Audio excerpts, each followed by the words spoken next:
सहारनपुर की जेल में एक आरोपी की मौत हो गई और उत्तराखंड की राजनीतिक व्यवस्था में हड़कंप मच गया। उत्तराखंड पुलिस जिस आरोपी से तफ्तीश कर रही थी, जानकारी जुटा रही थी, उसकी मौत से पुलिस भी अब परेशान है। क्या कुछ सफेदपोश बच जाएंगे या मुख्यमंत्री के आदेश के बाद जांच बदस्तूर जारी रहेगी, असली गुनहगारों तक कानून के हाथ पहुंच पाएंगे? यह खबर लेकर मैं आपके सामने हाजिर हो गया हूं। लेकिन मैं आगे बढ़ूं इससे पहले मैं आग्रह जरूर करूंगा, खबर यदि पसंद आए तो इसे लाइक जरूर कीजिएगा, इसे शेयर करके मित्रों तक जरूर पहुंचाइएगा और इस खबर पर आप भी अपनी राय, अपनी टिप्पणी जरूर कीजिएगा।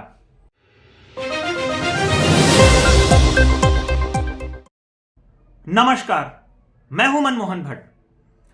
भीषण गर्मी थी, उमस भरा माहौल था और मुख्यमंत्री पुष्कर सिंह धामी एक दिन अचानक औचक निरीक्षण करने पहुंच गए।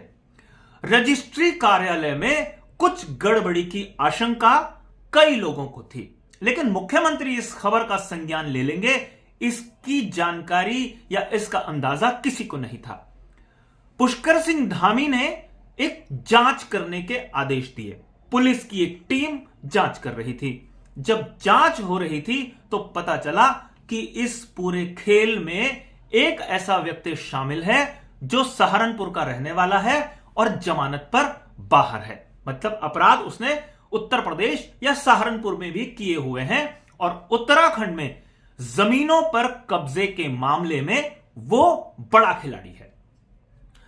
फर्जी रजिस्ट्रियां, कुछ जमीनों की फर्जी रजिस्ट्रियां की गई और रिकॉर्ड्स जो सरकारी दफ्तरों में होते हैं, रजिस्ट्री कार्यालय के अलावा जहां जहां पर भी वो रिकॉर्ड्स होते हैं, वहां पर रिकॉर्ड्स बदलने का पूरा खेल लंबे समय से चल रहा था। और इस खेल में एक आदमी का नाम आया, वो था केपी सिंह।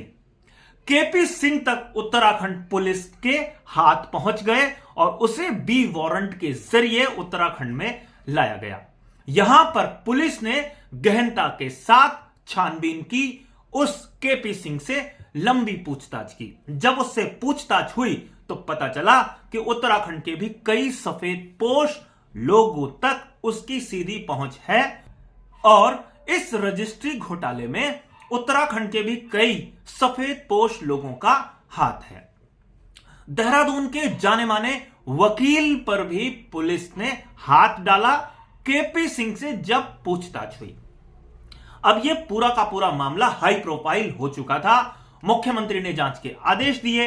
सहारनपुर के एक व्यक्ति को पुलिस लेकर आई उत्तराखंड में और देहरादून के एक जाने माने वकील को भी पुलिस ने गिरफ्तार कर लिया। इस बीच एक जानकारी आपको और अपडेट करूं कि जैसे ही देहरादून में फर्जी रजिस्ट्री के मामले का खुलासा होने लगा था तो केपी सिंह जमानत तुड़वाकर सहारनपुर की जेल में चला गया था।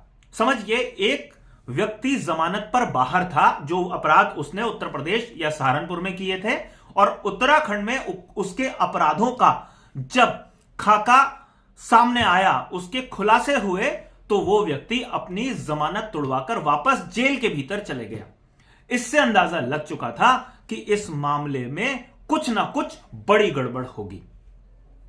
पुलिस के पास कुछ ऐसी जानकारियां हैं कि सफेदपोश, जिसमें नेताओं के नाम भी हैं, कुछ अधिकारियों के नाम भी हैं और हो सकता है कि पुलिस के कुछ अधिकारियों के या रिटायर्ड अधिकारियों के बारे में भी जानकारियां केपी सिंह के पास हो। कुछ और वकील, कुछ बड़े पत्रकारों के नाम भी खोल सकता था केपी सिंह। इस तरीके का अंदाजा जांच में पुलिस को हो रहा था।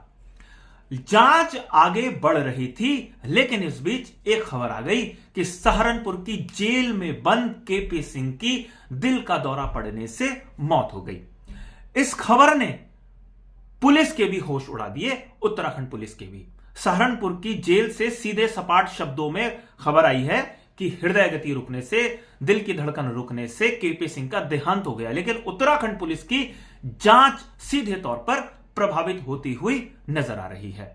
देखना यह होगा कि केपी सिंह के जाने के बाद, उनकी मौत के बाद, पुलिस ने जिन लोगों को अब तक गिरफ्तार किया हुआ है उनसे पूछताछ में वो क्या क्या राज उगलवा पाती है। एक जानकारी और अपडेट करूं, केपी सिंह की पत्नी को भी पुलिस ने गिरफ्तार कुछ दिन पहले ही किया था।